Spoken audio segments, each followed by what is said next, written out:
Los tres chanchitos.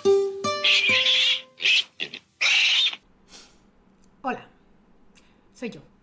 Bueno, pues como yo soy matemática, he elegido para empezar en mi canal, en nuestro canal, en el de los chanchitos de Chanchitube, un tema para el que no existen ni ecuaciones, ni fórmulas, ni se puede cuantificar con valores numéricos. Yo soy así. Hoy he venido a hablar de la belleza. Pero no de esta belleza, sino de la belleza de las matemáticas. Muchas veces cuando la gente piensa en belleza de la matemática, piensa en algo así, de la Mona Lisa, sobre la que se dibuja la espiral de Fibonacci. Bueno, esto lo podéis encontrar en casi cualquier foto, ¿no? Hay una muy famosa de unas chicas saliendo del agua, también la he visto sobre Ronaldo. O bien sale el hombre de Vitruvio, de Leonardo da Vinci, la belleza de las matemáticas, de las proporciones y tal. O incluso un romanesco, que es esta verdura, que tiene forma o una estructura que puede asemejar un fractal. Yo no sé si esto es bello o no, un romanesco, pero muchas veces nos lo encontramos como un ejemplo de la belleza de las matemáticas. Y no, eso no es la belleza de las matemáticas. Las matemáticas estaba bien dicho, esas son las matemáticas de la belleza, porque tú ves algo bello, que bueno, puede ser un romanesco o la Mona Lisa o Ronaldo, e intentas buscar unos patrones matemáticos que debajo de esa belleza que tú ves, que están ahí encerrados, pero bueno, que es lógico, porque como todos sabemos, las matemáticas se pueden encontrar en todos sitios. Para mí, y para mucha gente, la belleza de las matemáticas es otra. Y una de las personas que se dio cuenta de que era la belleza de las matemáticas no fue ni un matemático, ni un físico, ni un químico, fue un poeta portugués, Fernando Pessoa, que dijo aquello de que el binomio de Newton es tan bello como la Venus de Milo. Lo que hay es poca gente que se dé cuenta de ellos. Ahí sí estoy de acuerdo con el señor Pessoa. Eso sí son la belleza de las matemáticas. Porque la fórmula del binomio de Newton, que la tenemos aquí puesta, es una forma elegante, concreta y simple de expresar las potencias de A más B. Esa sí es la belleza de las matemáticas. Aunque yo, más que el binomio de Newton, hubiera comparado a la Venus de Milo con esta otra fórmula, la fórmula de Euler.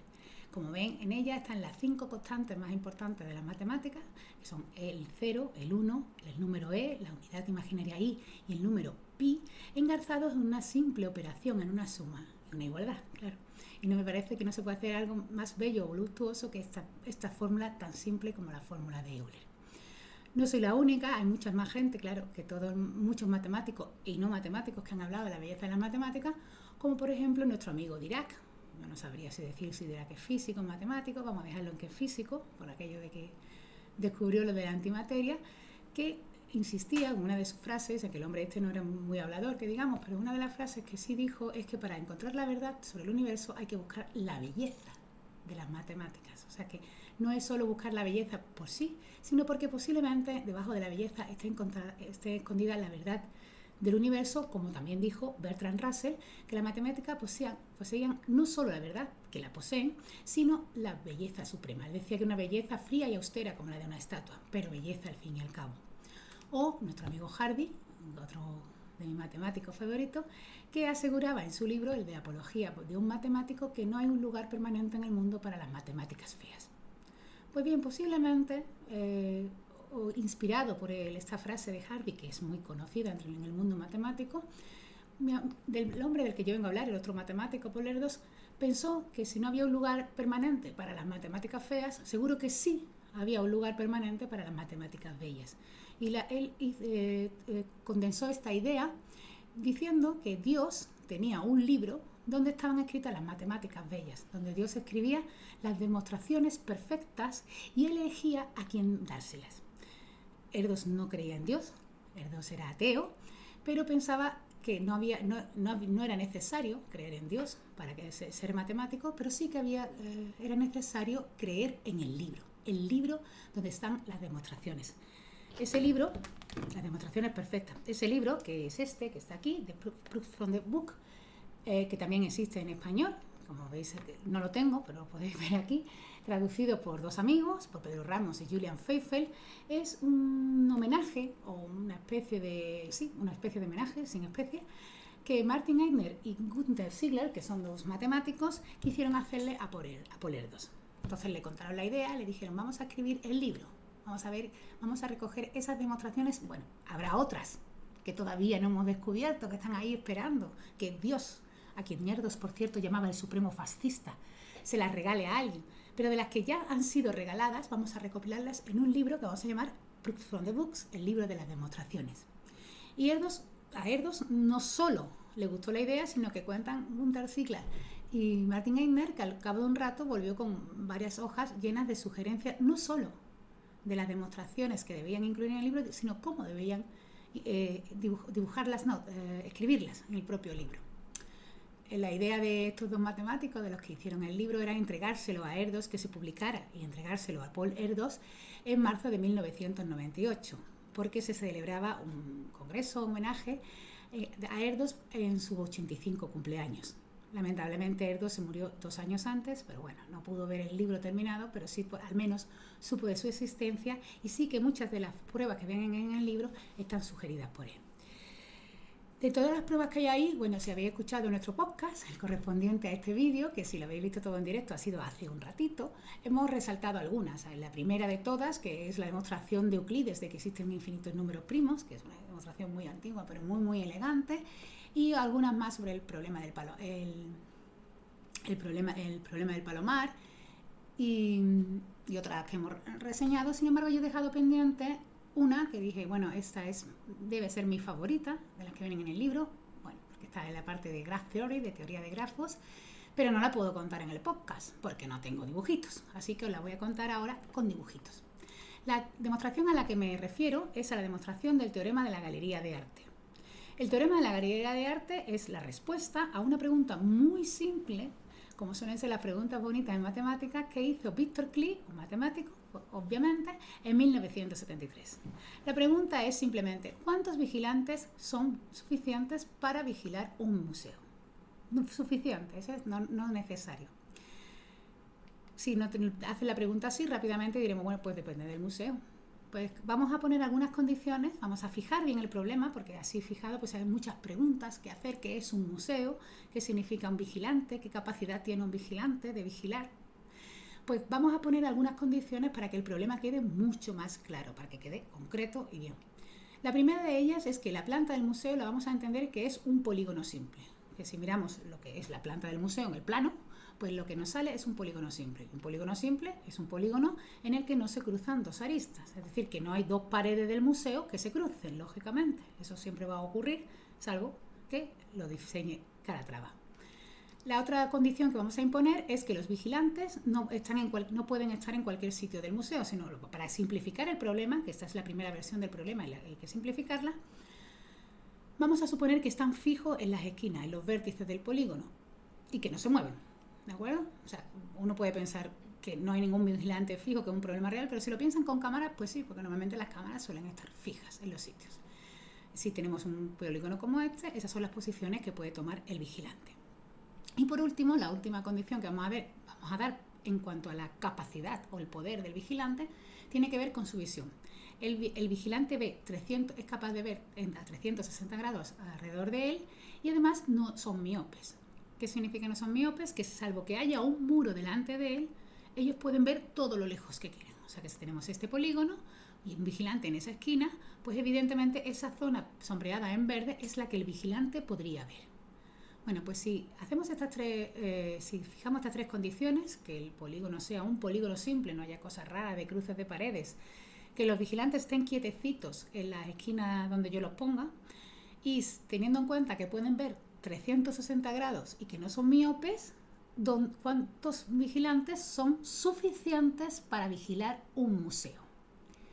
Y voy a explicar la otra vez la pregunta, porque la pregunta no es que yo diga, mira, este es el museo, ¿cuántos vigilantes son suficientes para vigilarlo? Sino que la pregunta es todavía un poquito más, tiene más mala leche, porque la pregunta es, si yo te digo cuántas paredes tiene el museo, solo te voy a decir del museo cuántas paredes tiene o cuántas esquinas, que es lo mismo, el número de aristas que el número de vértices. Si te digo cuántas paredes tiene el museo, ¿cuántos vigilantes son suficientes para vigilarlo? Da igual cómo sea el museo. O sea, no me importa cómo lo hayas hecho de raro. Lo puedes haber hecho absolutamente redondito con todas esas paredes, o lo puedes haber hecho lo más raro del mundo. Yo quiero que tú me digas un número que me asegure que ese número, con ese número de vigilantes siempre es suficiente para vigilar. Suficiente. A lo mejor no son necesarios lo que te digo, porque si es muy redondito y el vigilante no es miope y ve en 360 grados, pues con uno ya puede vigilar todo el museo con todas las paredes que tú quieras. Pero eso sería necesario, pero lo que quiero es que sean suficientes. O sea, que sea como sea el museo, con eso sea suficiente. Y lo que nos interesa es que sea el menor número posible. Pues bien, la respuesta la dio este otro señor, Václav Svatal, que no sé si lo digo bien, 2 años más tarde. Y era una respuesta brillante porque efectivamente él dijo que cualquier museo, cualquier galería, por ejemplo la galería de arte, que tenga N paredes, para vigilar cualquier galería que tenga N paredes, será siempre suficiente poner el número de paredes dividido por 3 guardianes, sea como sea el museo. Y algunas veces es necesario. ¿Qué significa que algunas veces son necesarios? Pues que él, para cada número N que tú digas, para 15, 16, 24, él era capaz de dibujarte una galería que tuviera ese número de paredes y que necesitara todos esos vigilantes. Con lo cual dio un número de vigilantes suficientes que era lo mejor posible. No se podía mejorar. No se podía mejorar porque siempre habría una galería ejemplo que necesitara esos vigilantes. Pues bien, si se fijan en la escritura del teorema que tengo aquí a mi derecha, ven que tengo n partido por 3 metido como una especie de rayita, unas cajitas. ¿Qué significa esto? Pues que cuando tenemos el número de paredes lo dividimos por 3 y quitamos los decimales si lo hubiera. Es decir, que si mi museo tiene 12 paredes, pues yo pongo 4 vigilantes, porque 12 partido por 3 es 4, y si mi museo tiene 13 paredes, al dividir 13 entre 3 me sale 4 y pico, y yo pongo 4 vigilantes. No pongo los decimales porque en este caso particular pues serían trocitos de vigilante que da un poquito de grima. Pues bien, esta es la demostración, o sea, este fue el teorema. Svatal fue el que dijo cuál era el número y además dijo el mejor número, porque no se puede mejorar, porque siempre se pueden encontrar polígonos donde sean necesarios, pero no es la demostración de Svatal la que está en el libro de las demostraciones, sino la de Fisk, que la dio 3 años más tarde. Es la demostración del mismo hecho, pero de una forma mucho más elegante y sencilla. Y si ven el libro que les he dicho, de Proof from the Book, verán que hay algunas veces hay varias demostraciones de un mismo hecho. Y uno puede pensar, bueno, si está demostrado, ¿por qué lo vuelven a demostrar? Bueno, igual porque te sale, resolviendo otro problema, te sale la demostración de un hecho que ya está demostrado y a lo mejor te sale más sencilla y más elegante. O simplemente porque no te gusta la que han hecho y te pones a intentar demostrarlo de una forma más simple. Pues bien, la demostración que hizo Fisk del teorema de la galería de artes, de que dice que cogiendo el número de paredes y dividiéndolo por 3 de paredes o de vértices, y dividiéndolo por 3, eso es el número de vigilantes, siempre serán suficientes para vigilar tu museo, es tan simple que se basa en el hecho de que si tienes un triángulo, siempre se vigila con un solo vigilante. Es suficiente siempre con un vigilante, sea como sea el triángulo, tampoco que se puedan hacer cosas muy raras con un triángulo, pero dibujes el triángulo, lo raro que tú quieras dibujarlo, eso siempre se vigila con un vigilante. Bueno, pues esa es la clave. Y con esa cosa con ese dato o ese hecho que es trivial, es decir, un triángulo con un vigilante en estas condiciones, que no es miope y ve 360 grados, siempre está vigilada con un vigilante, de este hecho tan simple sale una demostración maravillosa del teorema de Svatal. Y es la siguiente. Si tú tienes una galería, por ejemplo, esta que están aquí, vamos a poner unos puntitos gordos en las esquinas para indicar que esos son los vértices y que ahí es donde se pueden colocar los vigilantes en el planteamiento del problema que hemos hecho nosotros. Lo primero que hace Fisk es decir que ese polígono, cualquier polígono, no ese, porque él lo hace en general, no para un polígono concreto, cualquier polígono se puede dividir en triángulos, básicamente usando diagonales, que son líneas que unen dos vértices no consecutivos. O sea, que tú coges cualquier polígono y empiezas a añadir diagonales, o sea, líneas o segmentos uniendo dos vértices no consecutivos hasta que no puedas más, sin que se crucen, claro. Y cuando acabas lo que tienes es una triangulación del polígono. Eso siempre se puede hacer, sea como sea el polígono de Raro. Eso es lo que demuestra Fisk, que no lo vamos a decir cómo se hace, pero es muy sencillito. Lo siguiente que demuestra Fisk es que eso que ha salido ahí, que son puntitos y rayas las rayas iniciales son las paredes del museo, pero ahora hemos puesto rayas ficticias, que no son del museo, que son de la triangulación. Eso es un grafo. Pues ahora vamos a colorear ese grafo de tal forma que le vamos a dar colores a los puntitos, a los vértices, siguiendo una regla muy simple. Dos puntos que están unidos no pueden tener el mismo color. Entonces, si yo empiezo a colorear y pongo ese vértice en amarillo, pues el otro lo pongo en rojo porque están unidos por una rayita, y el otro vértice del triángulo, que también comparte rayita con el amarillo y con el rojo, con los dos, lo pongo en azul. Bueno, pues siguiendo esa regla, pues el siguiente vértice que vemos ahí tendría que ser amarillo otra vez, porque el rojo y el azul ya lo hemos usado. Lo que demuestra Fisk es que la triangulación de cualquier polígono se puede colorear siguiendo esta regla de que dos vértices que estén unidos por una rayita, bien porque sea una pared del museo o bien porque sea una diagonal interna, se puede colorear usando siempre como máximo 3 colores. Pues ya está resuelto el problema. Porque ahora nos fijamos en uno de los colores, cualquiera. Pues si pensamos, cada triángulo tiene que tener 3 colores. Cada triángulo, todos los triángulos que están viendo ahí, tienen un puntito amarillo, un vértice amarillo, un vértice rojo y un vértice azul. Si yo pongo vigilantes solo en los puntos rojos, estarán vigilados todos los triángulos, porque todos los triángulos tienen un vértice rojo. Entonces, si yo vigilo todos los triángulos, tendré vigilado todo el polígono. Entonces, lo que se hace es elegir de los 3 colores que ha usado en la coloración el más pequeño. ¿Y siempre va a salir menor que n partido por 3 o n partido por 3 como máximo? Pues sí. Y eso se demuestra, o se sabe, porque tampoco es que haya que demostrarlo, gracias al principio del palomar. Si tenemos n colores, n puntitos, y lo tenemos que meter en 3 cajas, que son los 3 colores, rojo, amarillo y azul, que es lo que hemos usado, y tenemos, repito, n bolas, en una de las cajitas yo puedo meterlas como me dé la gana, rojo, verde, azul, me da igual, sin seguir criterio de coloración de grafos. Pero en una de ellas tiene que haber menos de n partido por 3. O sea, si yo tengo 12 bolas y 3 cajas, en una de ellas tiene que haber menos de 4, porque si en todas hubiera más de 4, pues al menos tendrías 15 bolas. Luego, si tenemos 12 bolas, como máximo en una de las cajas, en uno de los colores usa 4 bolas, es decir, que si tengo n vértices a colorear con 3 colores, uno de ellos se utiliza como máximo n partido por 3. Brillante, ¿no? Bueno, pues esta es la versión más simple. Si quieren seguir, si quieren seguir, no, ya se ha seguido. Se puede hacer cualquier pequeña variación que le hagan al problema, lo convierten en un problema tremendamente difícil. Algunos se llegan a ser problemas NP, que son problemas que no se pueden resolver computacionalmente. Y las variaciones son las que se le ocurre a cualquiera. Si en lugar de dejar que los vigilantes no sean miopes, sino que tengan la visión recortada, pues estamos pensando en focos y vamos a iluminar. Evidentemente un foco no ilumina hasta el infinito, sino que tiene un radio de acción. Pues esto ya produce una variación. Otra variación sería que los guardianes fueran móviles, que permitiera que los vigilantes se fueran moviendo, porque las cámaras pueden moverse.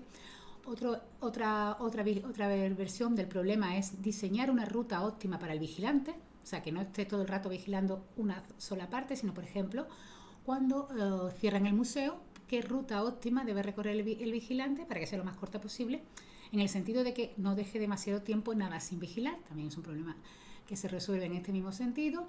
O bien el de los vigilantes. Otra versión es vigilantes vigilados. O sea, no solo quiero vigilar el museo, sino que cualquier vigilante está vigilado por un compañero, en el sentido de que si es noqueado, pues alguien se da cuenta. Y la versión que se está trabajando ahora mucho tiene que ver con una cosa que se llaman rutas, porque ahora se trata de poner un router y de dar cobertura. Y ahí la cosa se complica un poquito más, porque ahora los routers sí que atraviesan paredes, pero tenemos que ver qué paredes atraviesan, cuántas y de qué grosor. Si quieren, todo este tipo de problemas se conocen en matemáticas como problemas de la galería de arte, porque vienen de que les conté a continuación. Y este es el primer problema que yo leí de geometría computacional en este libro, porque está el primer problema en el primer capítulo, y por culpa de ese capítulo, me dediqué a la geometría computacional porque me pareció algo brillante, elegante y bello, que es de lo que se trata, de belleza. También otro libro que les recomiendo es este que está aquí, que es el mío. Y bueno, no estoy haciendo, porque no sé ni siquiera si ya se puede comprar. Pero cuando yo escribí este libro, que se llama Hasta el infinito más allá, pues un amigo mío vasco me dijo, si el libro se llama Hasta el infinito y más allá es porque termina en Bilbao.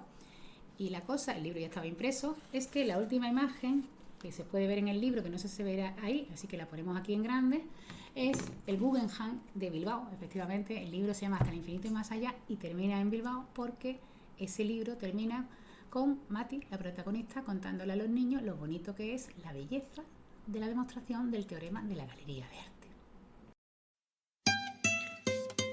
Los tres chanchitos.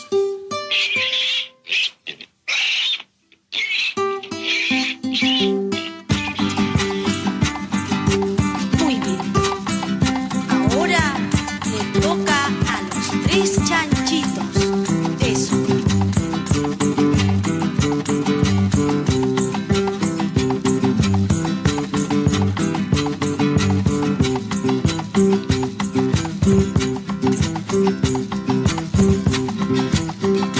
Tres chanchitos desobedientes sin el permiso de su mamá.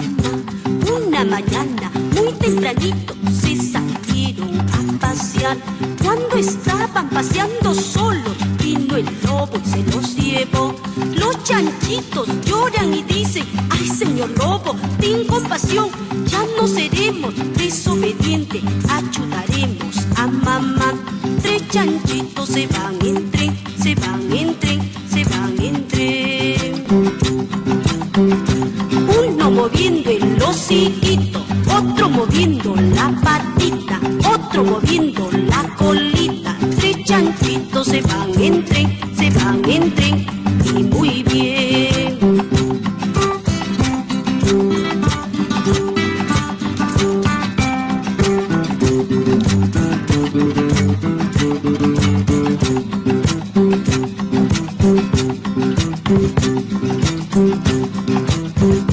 Tres chanchitos desobedientes sin el permiso de su mamá.